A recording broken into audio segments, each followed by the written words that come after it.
I brought the question back out because I even had Kimberly to double read today as looking, and I actually got a hold of the person that wrote the question. I do work for the CIA part-time in handwriting analysis, so if you write something bad about me, I can tell who you are.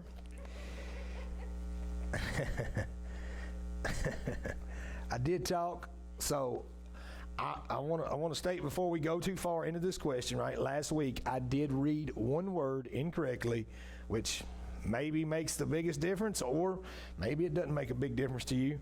But it did change the way that I looked at the question. So I want to read this correctly. I'm already looking up on the screen, but it says, how can we approach Christians who curse, including the F word, condone premarital sex without sounding judgmental? I question their salvation, ... right? So, last week, the main word that I looked at or read incorrectly was condone. Last week, I thought it said condemn, right? So I was looking at it in two different ways, right? I was looking at these people who do one thing, but say something different to other people, right? So I was looking at it, but this was kind of an all-inclusive group, right? Not only are they cussing and they are condoning premarital sex, right? How do we approach them without sounding judgmental? And then the last is a statement that I do want to get to. Hope we got enough time, right? I question their salvation. So, I am excited. I am excited about this. I do not want us to get, and I know we can spend tons of time, and me and Ricky's already talked just really briefly, right? We can talk tons of time on this first part, right? These people who curse, right? Including the F word, okay, right? Kids, if you're here and you don't know what that is, praise the Lord, right? Your parents won't tell you what that is. It's bad, okay? If you do know what that is, pray now, right? We can spend the rest of tonight and next week talking about our mouths, right? And the importance of how that we use them, and not only things that we say. We can speak life, we can speak death, right? We can speak blessings, we can speak curses. There is a great, and I'm not saying that tonight maybe not be the night, but I didn't plan to go this way, but this is a whole topic in and of itself. Is that a fair statement?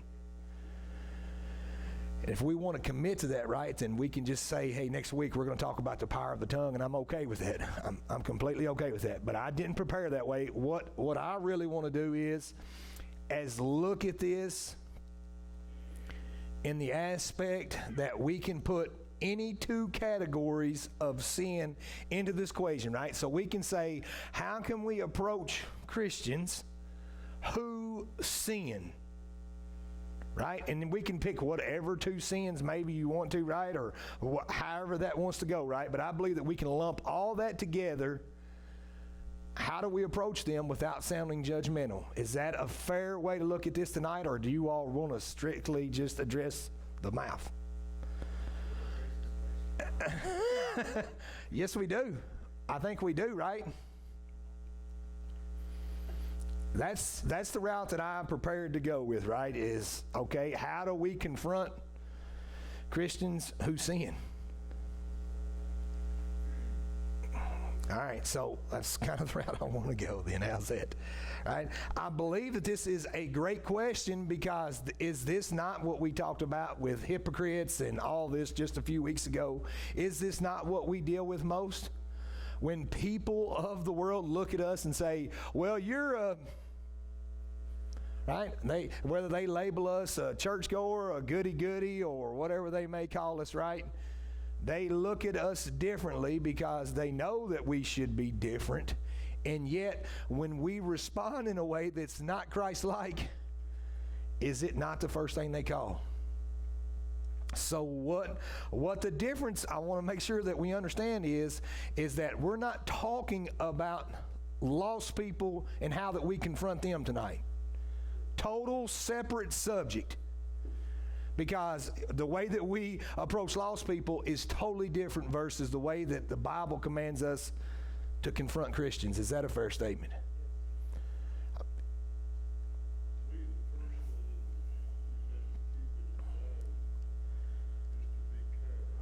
Mm.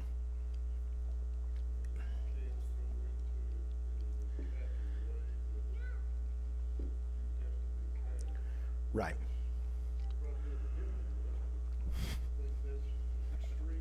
Right.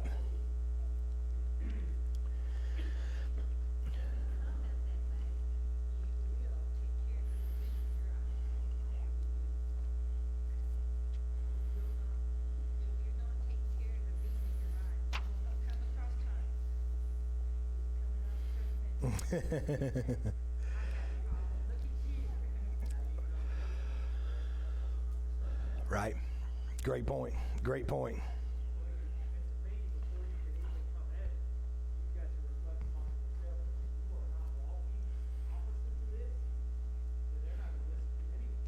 Right. Yeah.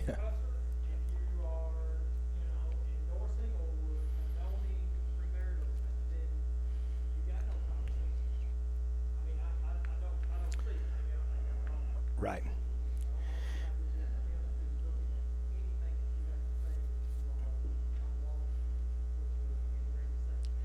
I really did start to ask this person tonight why that they picked these two equations, but I was afraid they were going to share a name, so I didn't want to go there, right? But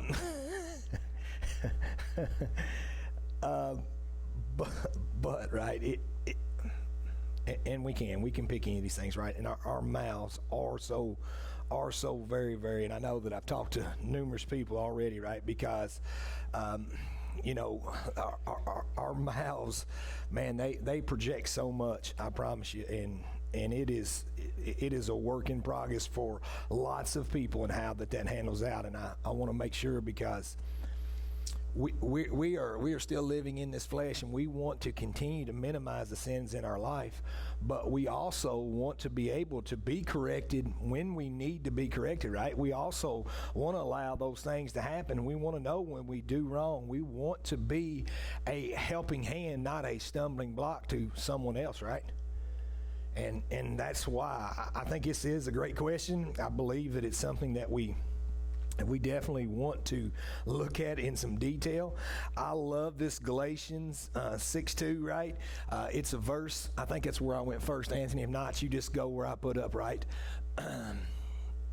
Right? Bearing one another's burdens, and so fulfill the law. I think I wanted to do 6:3. I don't think that I put that up there. Hold on a second, Anthony. I wanted to do that other one too. I didn't put 6:3, did I? Okay. Sorry, Anthony. That's my fault. Hold still.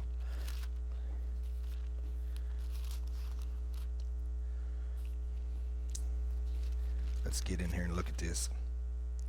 Yeah. It says, 6:1, it says, brothers, if anyone is caught in any transgressions, you are spiritual, should restore him in a spirit of gentleness. Keep watch on yourselves, lest you too be tempted, right? Bear one another's burdens, so fulfill the law of Christ. For anyone thinks he is something when he is nothing, he deceives himself. And I think that is kind of our starting point, right, as we kick off a little bit tonight as we look at this, is we need to understand that we are talking to church people, right? How that we respond to them is so very important. We need to make sure that we do. Now, there are cases, right, to where that we may want to look at if this is a life or death situation, right? So we know if someone is habitually in a sin that is detrimental to their health, to their life, right, or to themselves or their relationship, our response needs to be immediate, right? We need to kind of weigh those things out, right? I'm not saying that there's other cases where we don't jump on it immediately. I'm just saying there are definitely cases where we would jump a little bit sooner. So we really want to, right? We need to have this mindset of which route do we go, and I believe it is the hardest part because we jump the gun when it comes to sin with people in the church. We don't follow the proper protocol that the Bible has set out for us. Matthew chapter 18, is that a fair statement? All right, so let's go. Matthew 18, right? Bible drill tonight. If you don't have one, I am going to have it on the screen for you. I'll spoil you on Sunday night.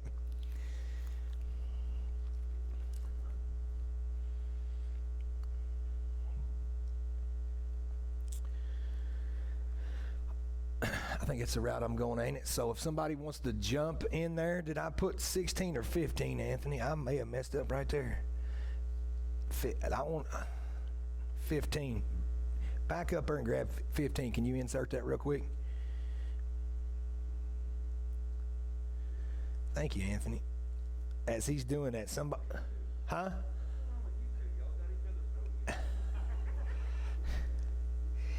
He's finally got lined out. He's bought him a banana tonight. He's all right. Let's go. Somebody read Matthew 18, 15 through 20 is where I want to go. Anybody want to read? Okay. Okay.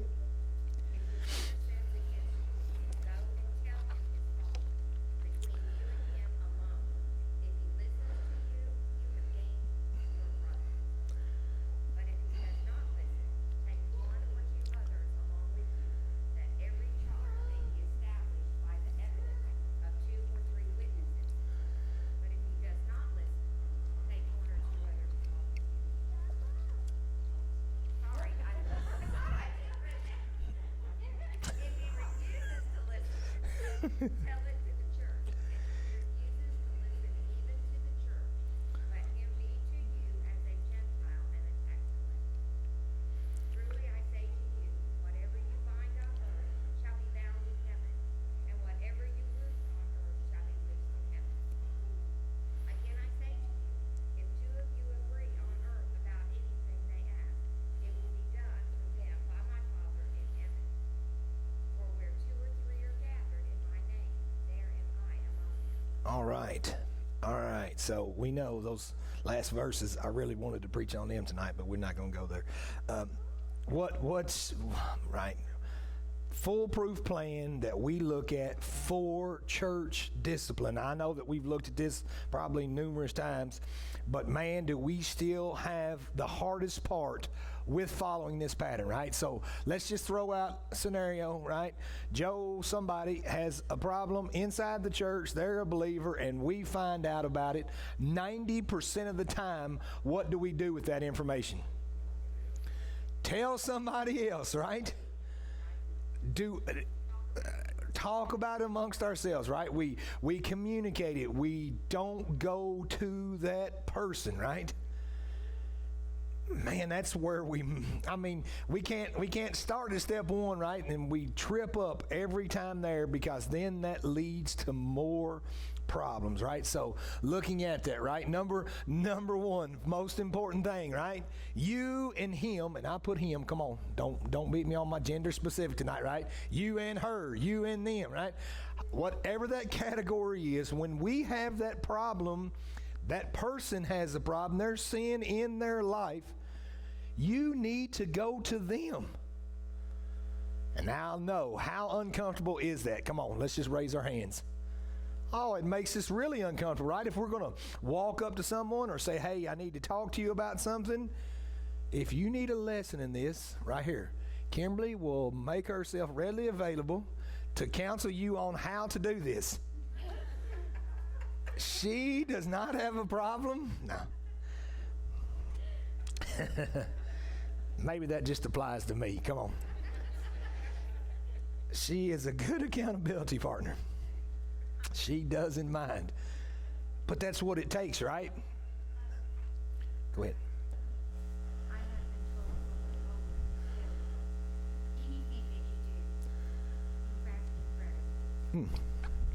Yeah, we're getting there. That's good. is that you have to do this before you even go to Yeah, God, talk with God and share your heart, right? absolutely. Absolutely. We're coming back around there. We're coming back around there. Hold tight. Absolutely. Absolutely. And I'm going to circle back around, so hold on.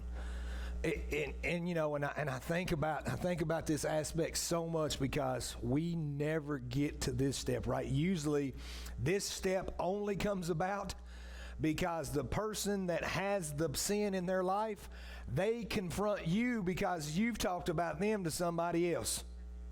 Right? That's the only reason the conversation comes about, right, with you and that person is because you have already shared or you've already talked with someone else. This is so very important as we look at following out this, right? Number 2, as we go on,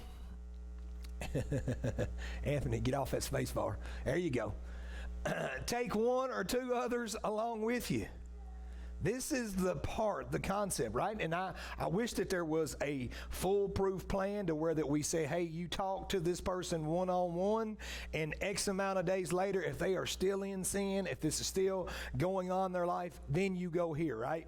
But every one of these are a different circumstance, a different case, a different individual, a different circumstance, different sin in their lives, right? All of this is so much different for every case. But there comes a point in time where you have went, you have talked, you have shared biblically, lovingly of what's going on in that person's life, and now you must take someone else. And at least one other person, right? But multiple people. Now, in multiple, I don't mean that you take 20 people, right, to where that you gang up on somebody. People that are close, not only to you, but to the individual, right? Those that can hold you accountable as well as the individual or individuals, right, that are affected with this. This is when we insert someone else. It's so very important. And I can tell you, man, it's, if we look at a New Testament church and how that this was handled, it was a whole lot stricter when the church was first started than it is right now. And this is a part I really believe that we as godly men, especially inside the church, we are missing our mark in holding one another accountable. I was part of a men's group for quite some time that every Thursday night that this is what we would do. We would load up and we would go. We would have devotion, prayer time, and then we would go out. We'd go on a road trip and we would go to people that wanted us to either stop by their house and pray for them, pray for their situation, but more importantly, we would go kind of just doing this very thing. Individual situations that had already been talked about, already went one-on-one, and now we were coming to say, hey, wait, we're coming as a group. We want to make sure you know what you're doing is not good. And I'm telling you, the fruit that bore for so many years was wonderful, right? I missed that opportunity. I really wish that we could be a part of this aspect, not so that we could all know what's going on in someone else's life, but to show how much we really care about people. Now, I know. So anytime, as Christians, we come across more judgmental than compassionate. Right. And in doing these steps, we first have to be compassionate. Christ was compassionate, Yeah. Great point. and we have to be careful with that, because otherwise, we're just causing. Yeah, absolutely. Absolutely, right? Just looking for the lynch mob, right? We're looking to set something up. All right, let's go to number 3, because y'all are wanting to circle around, so I'm going to let you get there, right? Tell it to the church. So after we have talked one-on-one, after we have went as a group, right, whatever time frame that comes, then we tell it to the church. Has anybody ever experienced a service where that's happened at? A couple times, right? A couple places maybe. And you think about how that aspect is, and it is an uncomfortable thing, right? There's nothing that would be a highlight, right? Nothing that we would say, hey, wow, this is a highlight for 2020, right? We exposed so-and-so sin to the church. No, right? This is a second to last resort, right? Say that again, Joey, I'm sorry. True. What are we hoping to gain if it comes to this point, right? What are we hoping to gain if we were to announce that? What would warrant this? Come on, let's throw that question out there because y'all are looking at me like I'm crazy tonight. So let. You've already probably have done step 1, step 2 multiple times, and you're trying to give this brother or sister to then change their ways, and they are just being defiant with it. There's whatever the sin is, they're just going to say, I don't see any problem with it. I'm not doing any harm. It's just me, whatever, and I'm just going to continue doing it. Right. And so when it gets to step 3, now it's time for the church to come together and say, okay, if you're going to behave this way, then you really are showing that you are not really part of us.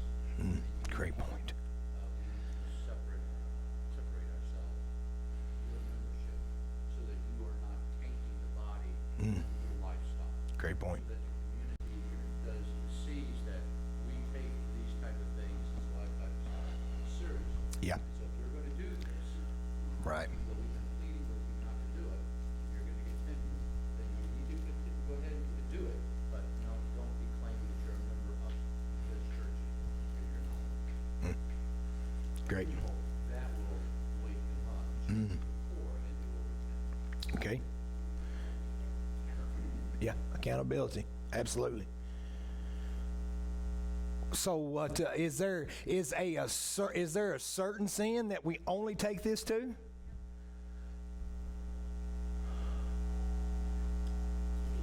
Scripture said, if your brother sins against you, that's when this process begins. Okay. So it's not like that you heard he was, I don't know, doing something, Right. but he has actually sinned against you personally. Okay. Right. That would put it way down, I would think.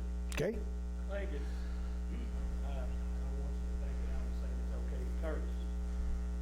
But I've seen people tore down and the curse word never be involved. But I think it's how you use, I think God's more interested in what you're using the word as what's coming out. Not that it's Christian-like to just have a foul mouth.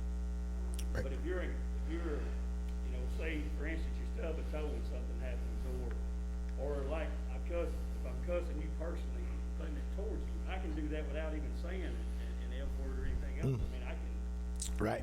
we've been labeled through time of what a curse word is. Right. The Bible really doesn't have, what we label as curse words and Right. Hebrew and the way it was translated is a whole lot of different things. Right. But I've been in groups of conversations and people I would almost rather be cussed at some of the things Right. that we're saying. Right. Not trying to make it right to cuss. No, absolutely. No, because I we, think it's more interested in how you're using it and Right. who you're using it against. If it's more that or just a general conversation which really is not, you're not presenting Christ if you're using it that way. right. We can take any word and replace it, right, with instead of using this as an official cuss word, right, we can insert something else to mean the same exact thing as that cuss word, but in our minds we're not cussing because we're not using the cuss word that everybody knows, right? But still, using that word, we know what that means inside of us, what we want it to mean, of how that we feel. So wording, right, that's almost that religious Pharisee type thing, right? If we wanted to say, hey, well, I don't say those words anymore, but yet we say words that we want to mean the same thing. Have a lot of conversations with my kids about the Yeah. and how what I think we told kids is probably would be things that they've heard and seen or experienced. But to me, and that's what I said, that's the way I go. But in my mind, I know what it means. Right. You're drawing me to something as well. We have this conversation. You don't want to even get in the habit of saying people, because you don't have to. Right. And there's a lot of Great point. ones that say it. You got to be educated. Because it's people in church. Right. we want to get on that words bad. Go ahead. When someone speaks, and the person is hearing, if it takes them away from the goodness of God, it's not worth it. I don't care how you form it, how you say it, cuss words, not cuss words, demeaning. Mhm. If it takes you, that person is hearing it, Yeah. does not see the goodness of God, the life Jesus in it. Like Randy's,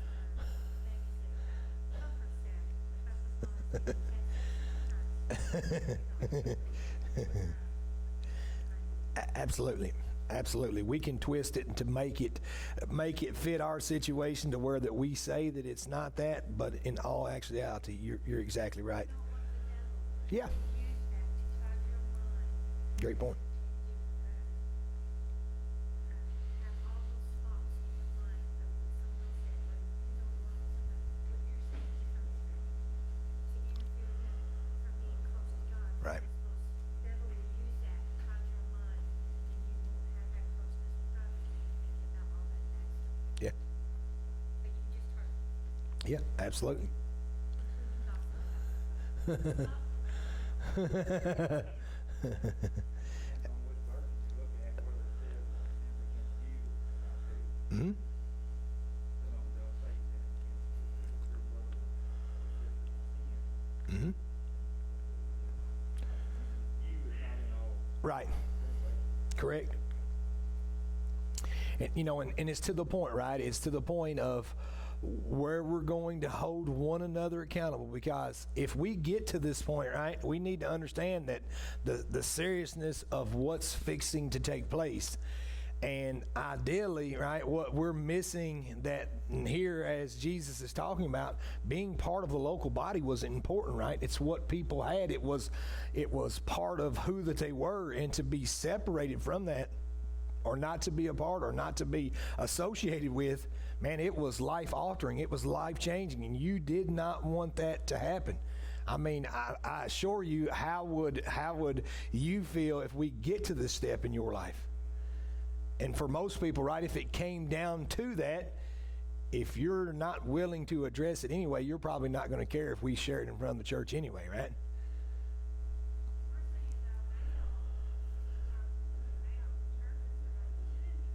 Yes.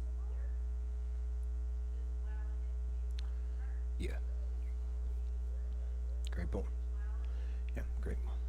Lots.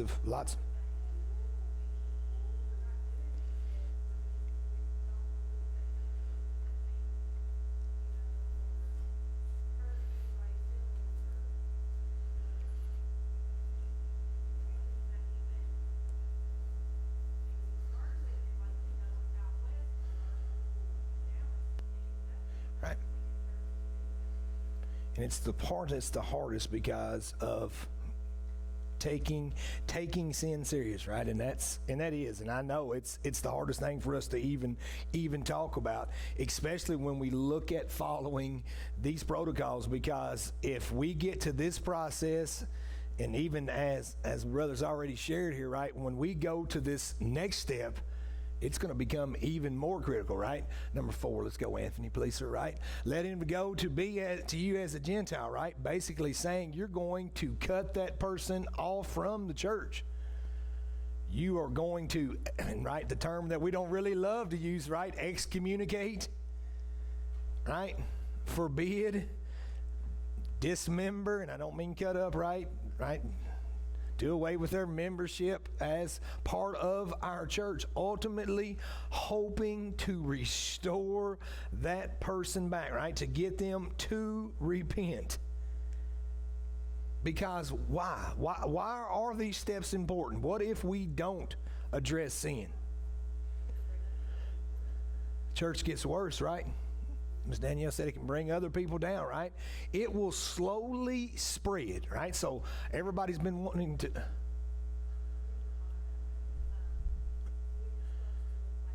Yeah.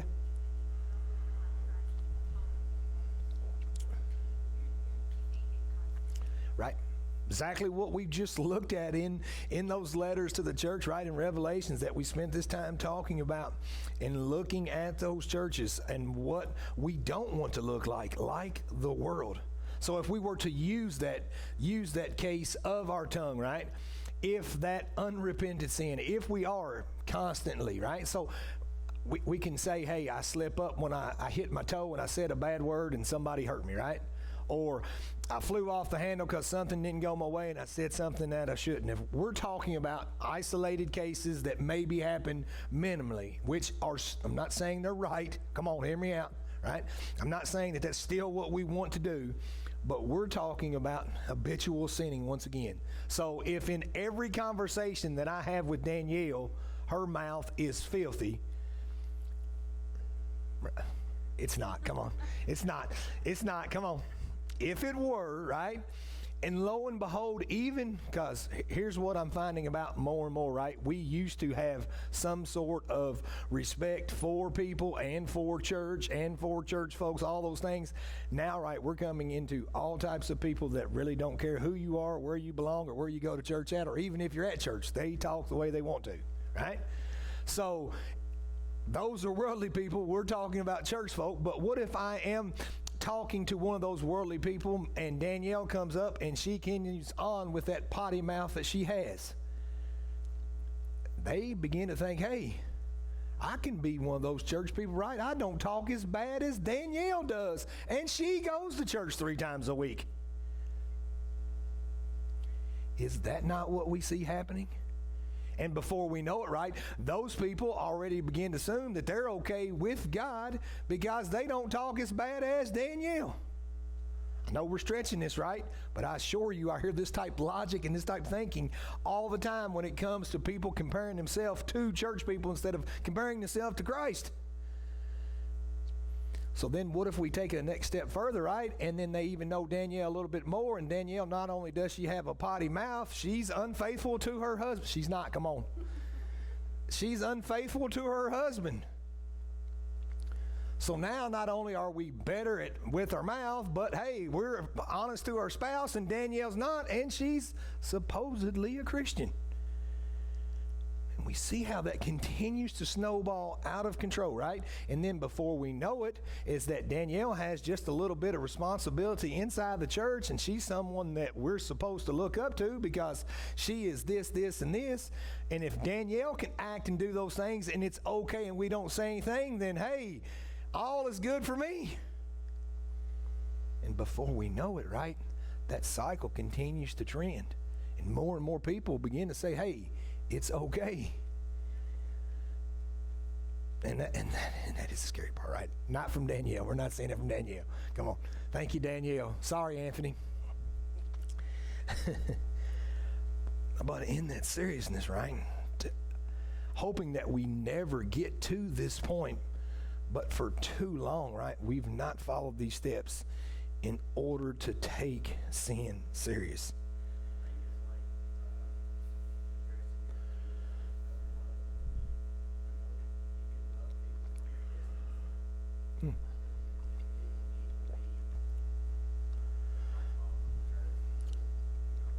Right.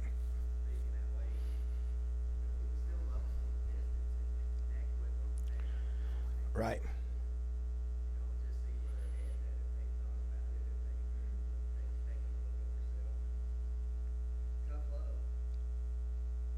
Right. You know, I Go think ahead. we have to care more about God's feelings Right. than any other. And God's feelings has to be number one. Right. Before it'll make the conversation, it'll make it easier, but it will cause you to have to approach it. If you take this before God, who you love above anyone else, and care about His feelings, Right. I think we've got to care more about His feelings than we do. And I think, right, we're reading so much about this in the book of Proverbs right now, of God granting us wisdom and discernment. And in these cases, right, we need to have both those. We're coming back around, right? That we need to have God's direction, His wisdom, His knowledge, His discernment in every one of these cases, right? Because God has placed all of these things inside of our lives, right, for us to be able to help someone else. So we still go a roundabout way, right? We're always going to step 2 and never going to step 1, right? If we take that first step in talking to that person, then when you bring that next set of people in, right, it may be somebody from Danielle's accountability or women's group, right, that we could go to in step 2 to say, hey, listen, you're with Danielle a couple times a week. How does she talk around you? What is she like there? Well, I want to bring to your attention that it's been brought to my attention that she's got a potty mouth. And maybe then there's an opportunity for somebody inside of that group, right, to say, hey, we want to pull Danielle to the side and say, I don't know if you realize or not, but you're still using some language that you may need to get rid of. Maybe they are more suited than me going, right, who as pastor of the church, where it may just bounce off and do like she does every other service she's at, not speak, not listen to, right, that she might actually listen to you. That's why that first step, right, of going and just saying, hey, and then bringing that next step out, right? And God giving us that wisdom and that knowledge, that discernment for us to be able to use somebody, right? For we can best know, best see, hey, these moments that we're in, right? Can you help, right? Can they help? Can we work through this thing together, right? Hoping that we never have to get to step 3 of bringing to the church, or step 4, right? Cutting ties with that person. Ultimately, we want everybody to repent, right? To be reconciled, to come back in good standing with church. But we must be willing always to take it to this point. And that's the scary part, right? We must be this serious about active, habitual sin in our church, right? That we're willing to take it here. And that's tough. But it's a proven biblical way to handle church discipline.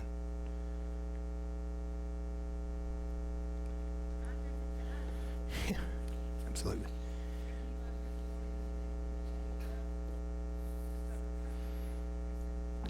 Yeah, absolutely. Absolutely.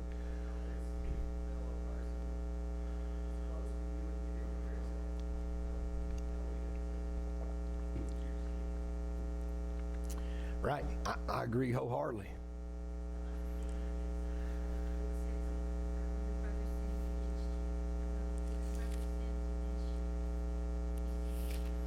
Yes, absolutely.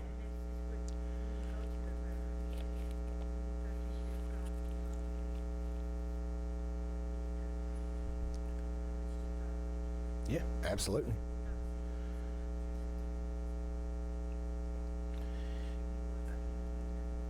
Yeah, great point. Yeah, key terminology.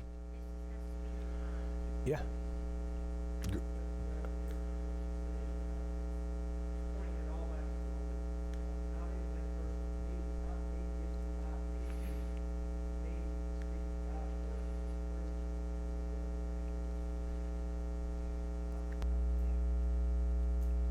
Right. Yeah, absolutely. And that's the hardest part, right? Because we want to do that very thing, right? We want to lash out, because if someone points out my fault, what does the first thing that I want to do? Right? I want to lash back out and say, but yeah, look at you. Look what you did, or look what you said. Yeah, go ahead, Buck.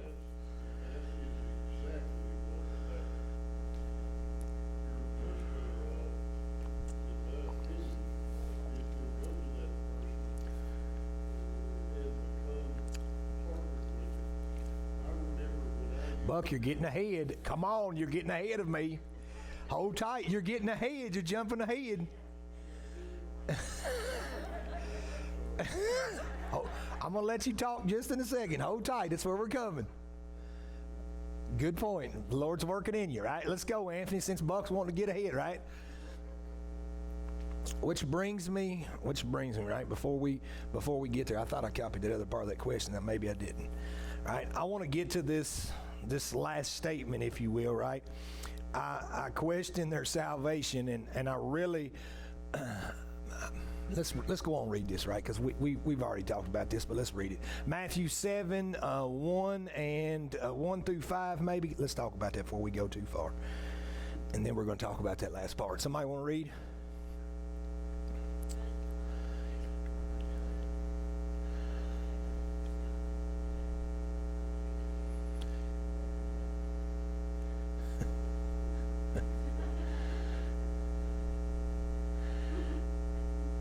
Back up there, Anthony, 7:2. Yes.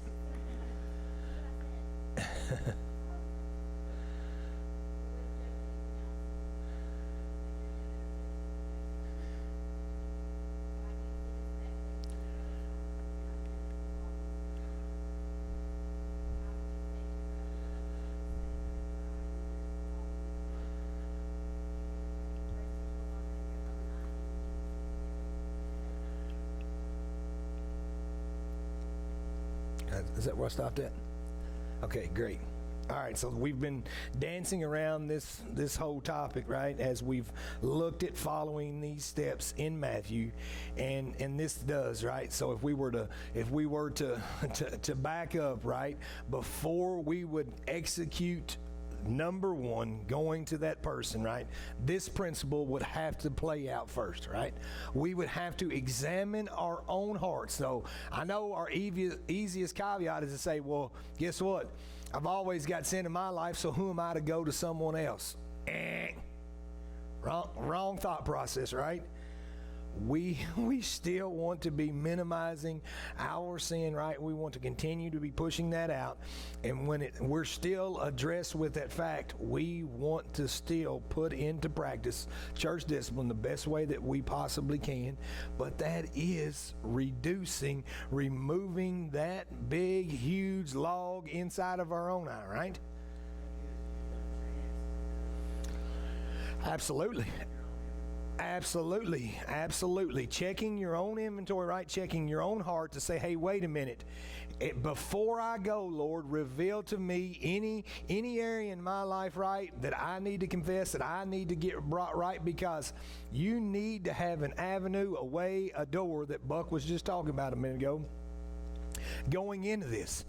So if we're going to talk to Danielle about her potty mouth, right, we can go in saying, hey, I want you to know, prior to Christ, I had the worst mouth, right? I taught sailors to cuss, but here's what happened when Christ got a hold of my heart. Or maybe, hey, guess what? Even after your relationship still with Christ, maybe you still do struggle with that, and you still have the occasional slip of the tongue, and you say things that you're not proud of. And I know we're just using 4-letter words, but our tone can be just as bad as a cuss word. Come on. And my wife will amen, because my tone is not always good. I'll be the first to admit that, right? It's not what I say most of the time. It's how that I say it, very quickly, very sharply, right? It's not good. That's just as demeaning as a cuss word. So, hey, we can maybe lead with saying, hey, I struggle with the same thing that you do. Absolutely. How about you hold me accountable, and if you hear me talking that way, you correct me on it, and if I hear you, I want to help correct you on it. And then it becomes a partnership, right? An accountability where that we go into this thing. But if we go in saying, you got a terrible mouth and mine's clean, why don't you act more like me? It doesn't usually go very well, right? So looking at it from this terminology, we definitely have to make sure that we start with ourselves. And I believe that God puts people in our lives that either A, struggle with the same things, so that we can help, right? Not only one another, whether we're already on the other side or we're through it or we're going through it at start one. God's always putting people in our paths that allow us to help grow one another, whether they're helping us or we're helping them. But man, being able to talk this thing through and doing so in this way, right? So 1A, right? Before we go to that person, we've got to take the log out of our eye. It's so very important that we see the sin that's in our life. And hey, and it can be anything.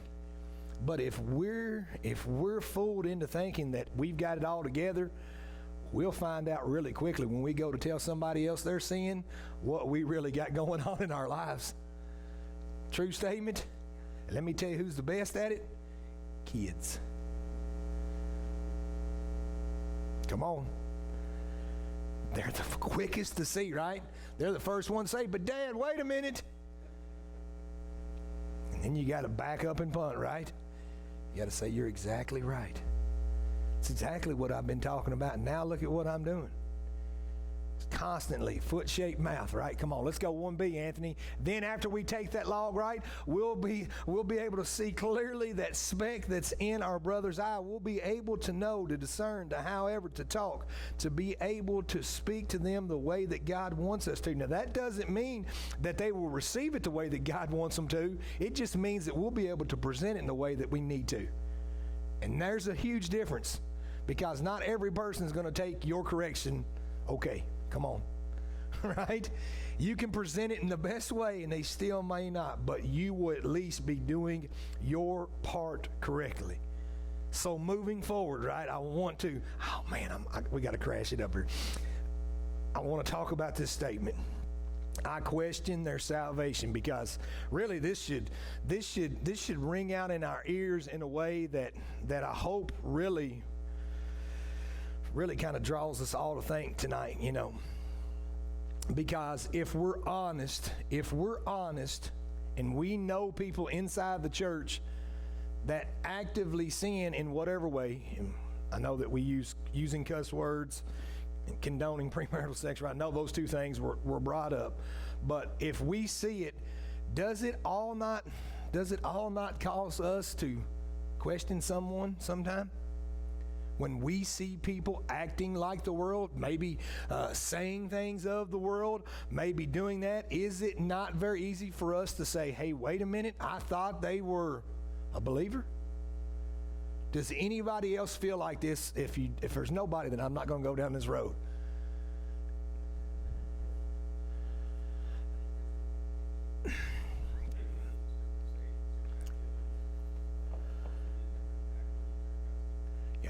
Going there. Hold tight, Ricky.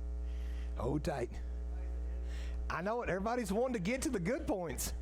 We're going Galatians. That's where you want to go. I already know. We're going, right? I believe if we're honest that we may not come out and say it, but deep down inside of us, we might say, man, I thought they were better than that. I thought they'd been going to church. I thought they trusted in the Lord, right? I thought they got, I used to always hear people say, well, I thought they got baptized. Come on, right? And is that not what we used to hear, right? How easy it is for us to really hold close. So what does that really draw our hearts to when we think we've all admitted that we're all sinners, first of all, right? Saved by grace through faith. That when we sin, it causes other people to question our salvation. So if we're believers inside of this room tonight, what does the world really think about us then when they see us do that? Oh man, is that who we're wanting to win? Absolutely. Absolutely. That's the reason why that hypocrite term comes out so much, right? Absolutely. That it should be a lifelong process. And this is not something that just happened just since we've been alive, right? These things have been happening since the start of the church, right? There have always been people who have either A, acted like they were something that they were not, or B, that they just fell victim into trap, end up sin, that projected something other than what Christ really wanted to, right? We talked about this next scripture, 1 John. I think that's where I'm going next, right? So they went out from us, but they were not of us. If they had been of us, they would have continued with us, but they went out that it might become plain that they are not of us. Oh my gracious. And I know I don't have time to dissect every bit of this, right? But we've got to see that this problem did not happen overnight. It's been going on all along, right? People looking like one thing. These people had to have been in church for quite some time because it says that they went out from us, right? But it says what? But they were not of us. That means that they fell away quickly. Now you can look into this, right? You can look at it to say that they fell away from the faith, right? That they were never saved truly, right? We can go into all this terminology and we can argue it both ways, right? I believe wholeheartedly. We have to see that this problem was evident in the early church, right? And they fell victim to this so that it would become plain that they were truly never God's people. Wolves in sheep's clothing, right? So we see this happen in church today. People come in, right? They profess one thing, and as quickly as they became one of us, they quickly exit, right? And they are right back part of the world once again. Come on, Joey. And seeing that, right, and knowing that these things do happen, right? Paul speaking to the church, John right here speaking to the church, wanting us to know that this very thing happens. It's possible that there are people attending church every week that are never really part of the body of Christ. Sure, they play the part, they show up, they act like it, but there is going to come a time when the rubber hits the road, they are going to depart. And they will be made known very quickly that they were truly never part of the body. Man, you want to talk about eye-opening. How do we get to that point where we weed that out to where that we cut this off, right? That this doesn't become part of what we do inside this church, that we call sin, right? That we keep the truth, the most important thing, that we do what we're calling to do so that we stop this from happening. And it's tough. I know that it is, right? Because why? We want to be Galatians 2. Let's go there so we can make Ricky happy here, right? Yeah, Galatians. I said Galatians 2, Galatians 5. Thank you, Anthony. Right? But I say, walk by the Spirit, and you will not gratify the desires of the flesh. For the desires of the flesh are against the Spirit, and the desires of the Spirit are against the flesh. Here we go. Here's where we're going to talk about. We'll let you all pick out where you all fit, right? And the desires of the Spirit are against the flesh, for these are opposed to each other to keep you from doing the things you want to do. But if you are led by the Spirit, you are not under the law, not the works of the flesh. Now the works of the flesh are evident: sexual immorality, impurity, sensuality, idolatry, sorcery, enmity, strife, jealousy, fits of anger, rivalries, dissensions, divisions, envy, drunkenness, orgies, and things like these. Oh my gracious. Key, right? That's a big group. That's a big group that we don't have time to talk on each one of those. I warn you, as I warned you before, that those who do such things will not inherit the kingdom of God.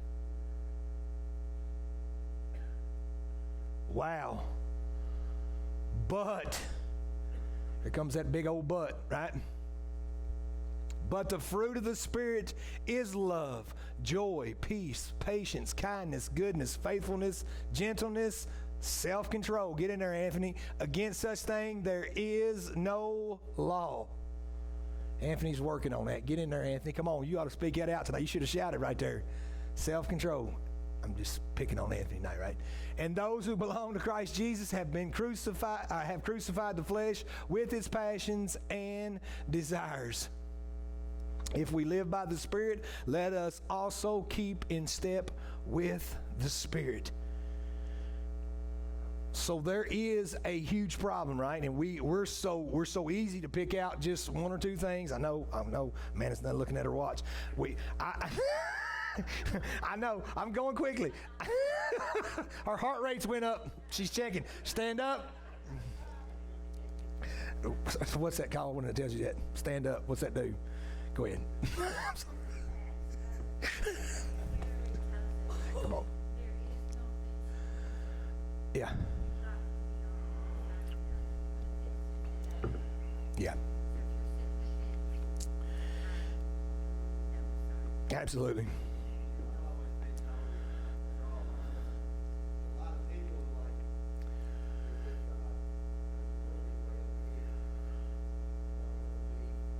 right next to the line, because that means you're borderline, crossing back over. That's what I did my whole life. I've been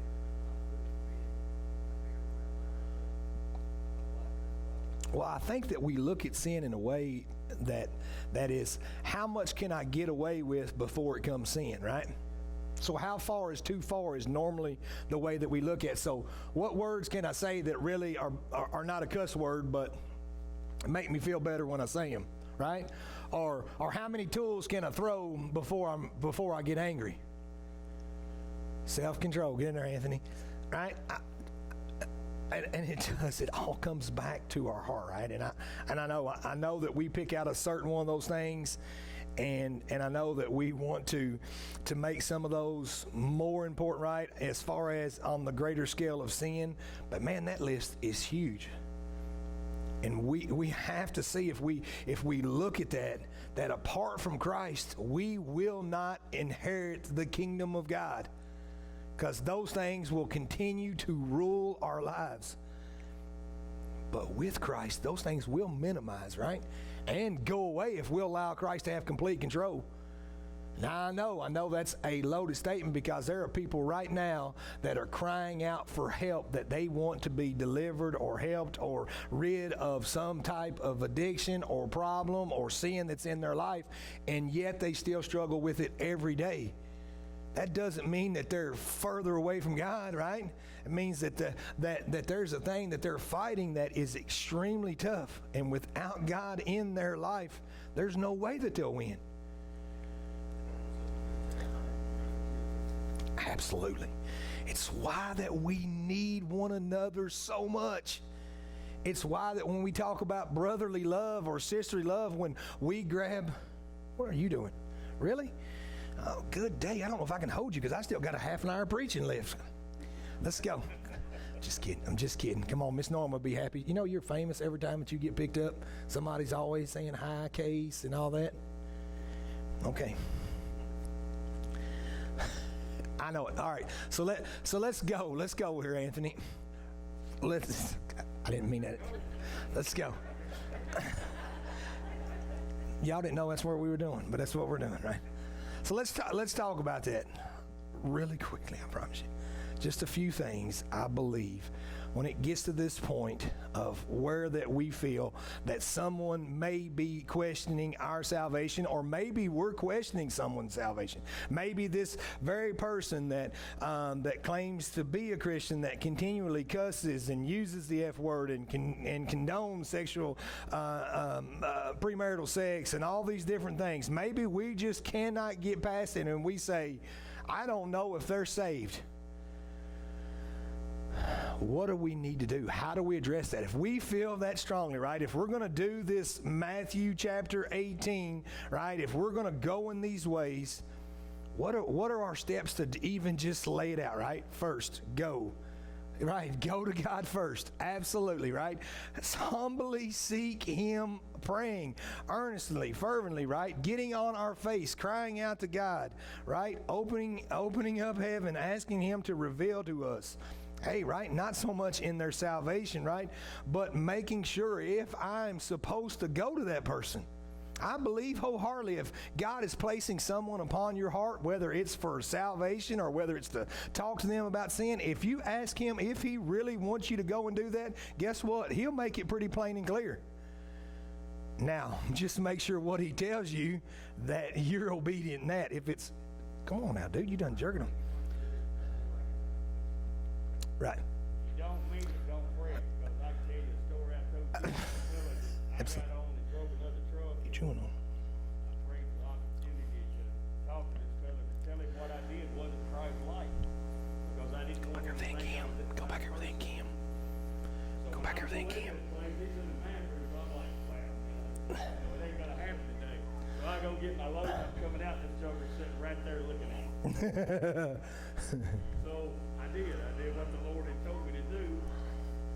And we've been okay ever since. But if I would have left it alone, it would have bothered me. Because God isn't going to let me forget it. But He will put the person in your path if you ask Him. So if you prepare yourself, Absolutely. what you're going to say, pray about it. Because He's going to put it in your place. If you don't mean it, don't pray it, right? Right. Absolutely, absolutely. It's so very important, right? Of definitely seeking the Lord, not just in this case, right? In everything that we do, right? It should be first resort, right? Number two, right? We need to draw them into our lives. We need to build a relationship with them if we don't already have one.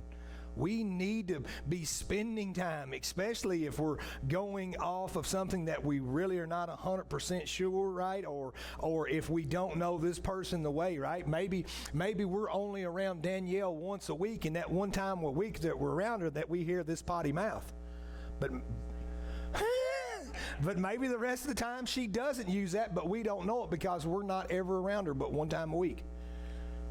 So we need to invest in her life, right? We need to draw them into, begin to show them, right? Especially if we're thinking that our lives are much better than hers, or that we're in a place spiritually that maybe she's not, and we want her to see what good godly examples are like, then we want to say, hey, come be a part. Draw that person in. Ask them to be a part. Taking it the next step further, right? Attending church together. If you're not going to church with that person right now, ask them to come with you. If they go to another church, go with them some. I won't be mad if you go to another church. Just don't stay, right? May you check here. No, I'm just kidding. Come on. just kidding. I will text you. Come on. Right? Attending church, right?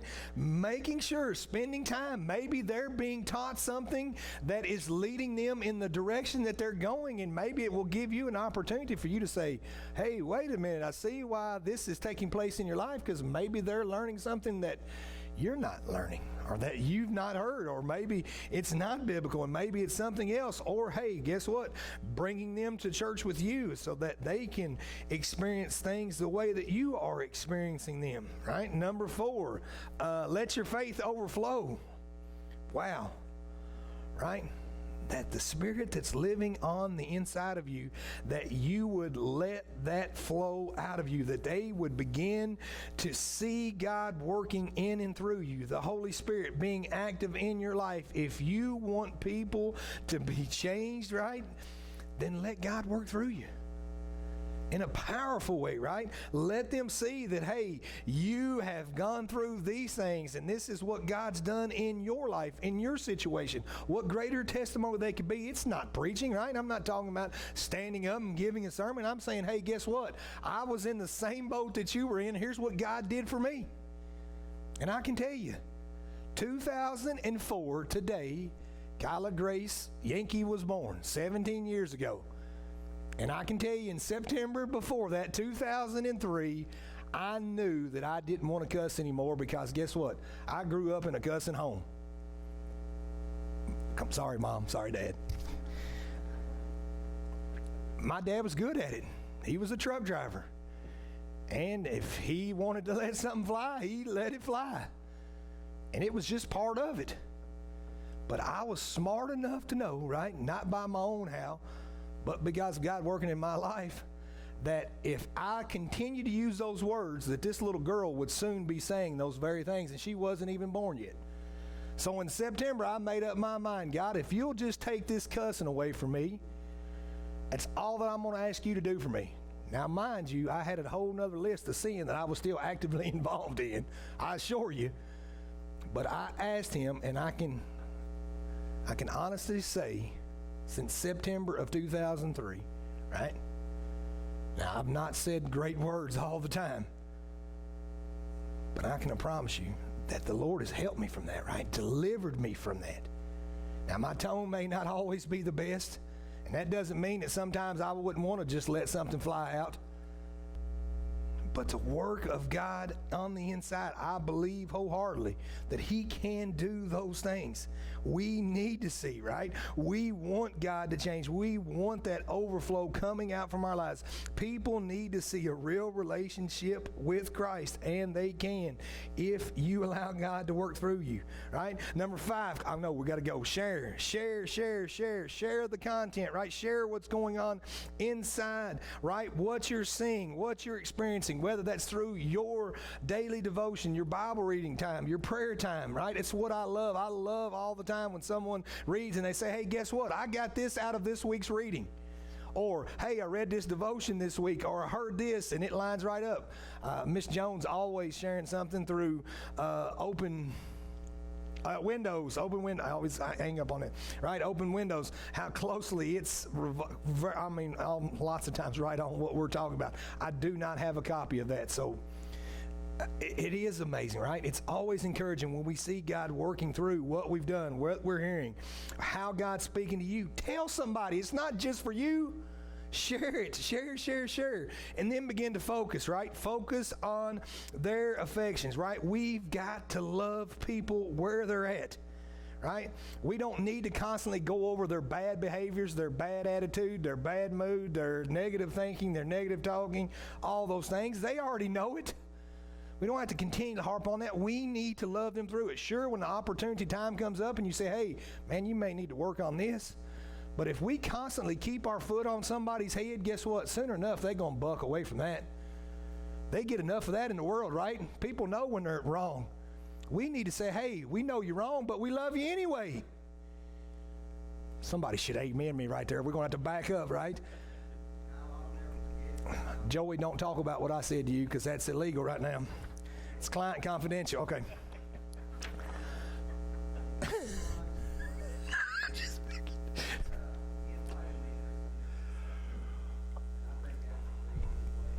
Absolutely.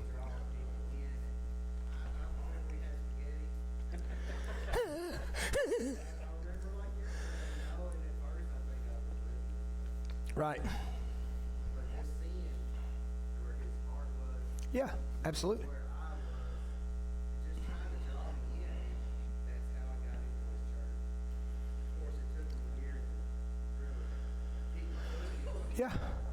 Yeah, great point.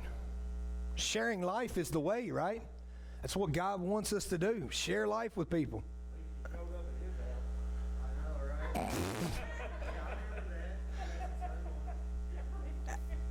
He's hard on him, ain't he, Miss Margaret? I'm gonna get on him about that.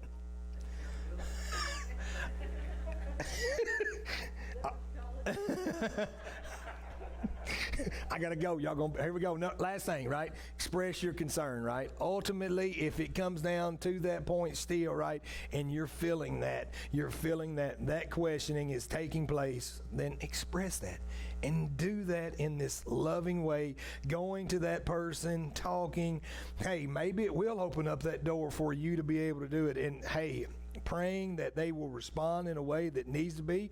Sure, there may be a great choice or chance that they could pull completely away from you and say, who in the world do you think that you are? But if you follow the steps that God laid out, then ultimately it will be up to them and God. You have done your part. All of this hopefully resulting in one great thing, right? Of that person repenting and being brought back into fellowship with Christ, because that's how we're going to see true revival inside this church. Once we get rid of sin and self, then God can do with us what He really wants to do. Somebody should amen right there. That's our goal, right? That we would have a heart right after God, that we would follow Him, that we would do Him, and that we would get rid of this world and its worldly ways, that revival would take place inside of our hearts, and that others would see it, right? That every week, revival's not about winning lost people, right? Revival's about sparking something inside of here that we too have prone, right, and that we've wandered away. That's what we should be praying for. I got to stop. I'm going to done preach again. Let's go. Questions, comments, concerns? Go. Yeah.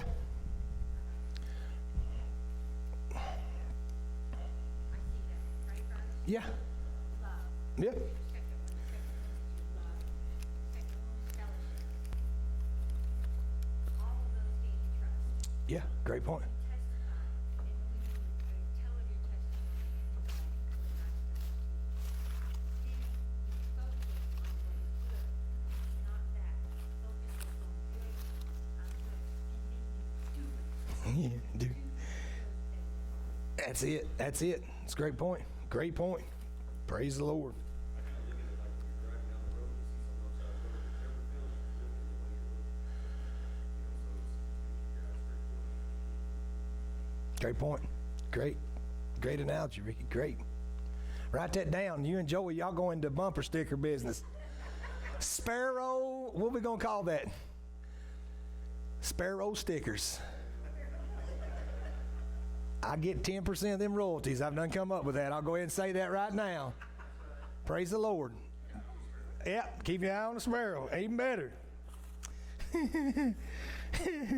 All right, let's go. Who's going to draw? Come on. It's going to be bedtime. We got school tomorrow. No school tomorrow.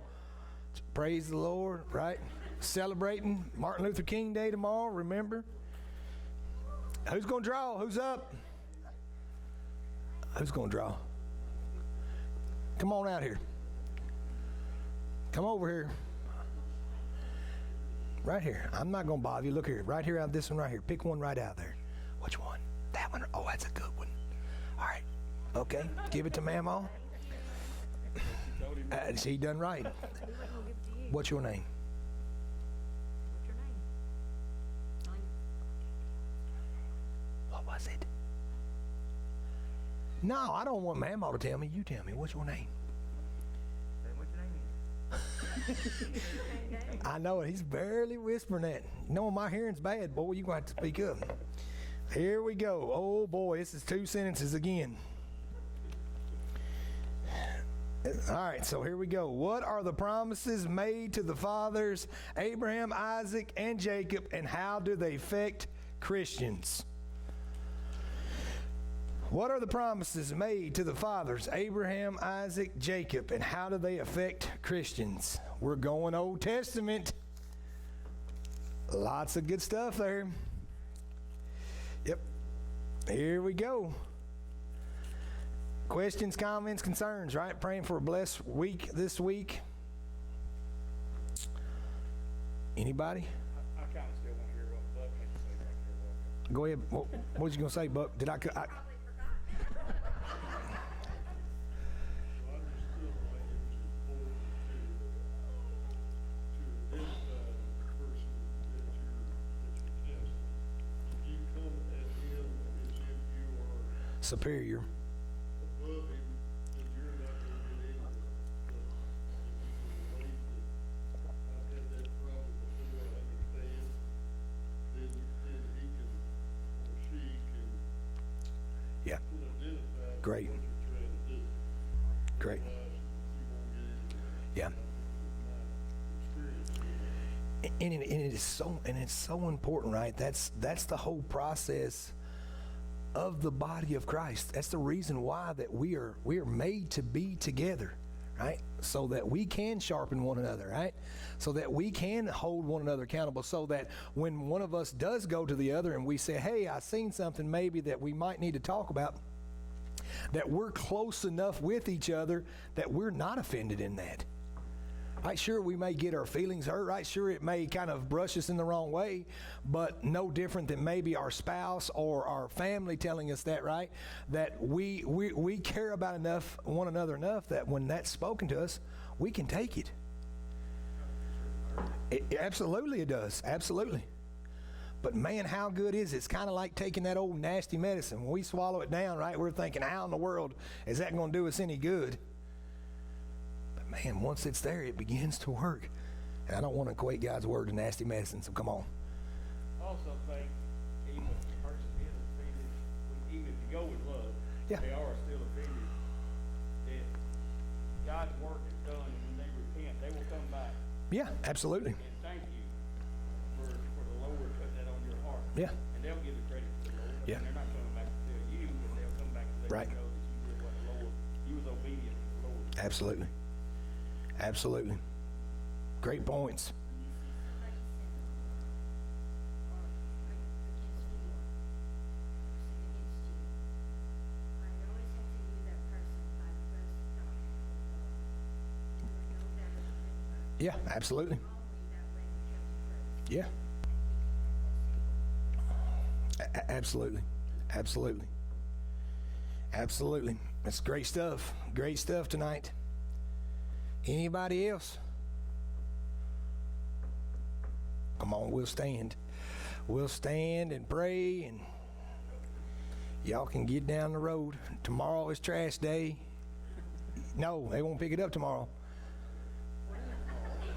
Martin Luther tomorrow. Martin Luther King Day. I guess he's gonna be there. Yeah, maybe.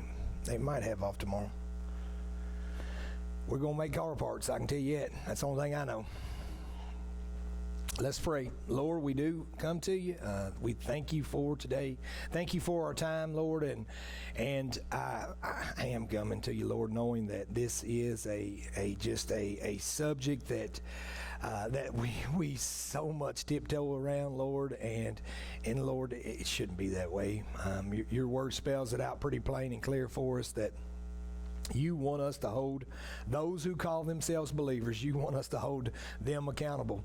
And Lord, I do just pray that we do so in the ways that you call us to, that we do so in love, examining ourselves and our hearts first before we ever reach out to someone else, Lord. But Lord, let that never stop us from doing what you've called us to do. Lord, we know that we are still clay being molded by your hands, Lord, and we want to continue to allow you to pull out all of those impurities, and if that's according or by your word as it's revealed as we pray or read, or if that's through another brother or sister, Lord, whatever that case may be, that we take that correction in the same way, that we take it with as much love and acceptance that we possibly can, that we will apply it to our lives, that we will live out exactly of what you're calling us to do, and knowing how important it is to rid ourselves of sin. So, Lord, I do pray. I pray for those areas and those ways that we fall short this upcoming week, that we won't allow the enemy to keep that pressed upon us, that we won't be beaten down with guilt or shame, that we will confess and repent and turn from that and run to you immediately, that we'll do so without any delay. And then, Lord, we'll share in your goodness for just cleansing us white as snow once again, just by your work upon the cross. So I do pray for all of us tonight, safe travels as we leave out here, and just looking forward to just gathering together again. In Jesus' name, amen.